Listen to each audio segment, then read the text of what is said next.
আসসালামু বন্ধুরা, আজকে তোমাদের সাথে কিছু খেলনা নিয়ে খেলে দেখাবো তোমাদেরকে। দেখো তোমাদের কেমন লাগে। এই যে দেখো, এটা হচ্ছে একটি মুরগির বাচ্চা।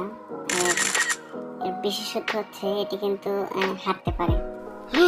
কিভাবে দেখবে দেখাচ্ছি তোমাদের। এই যে দেখো, বাচ্চাটা এখানে রাখলাম। দেখো বাচ্চাটা কিন্তু হাত থাকতে ওর মায়ের কাছে চলে আসছে। আবার একটু দেখো, দেখো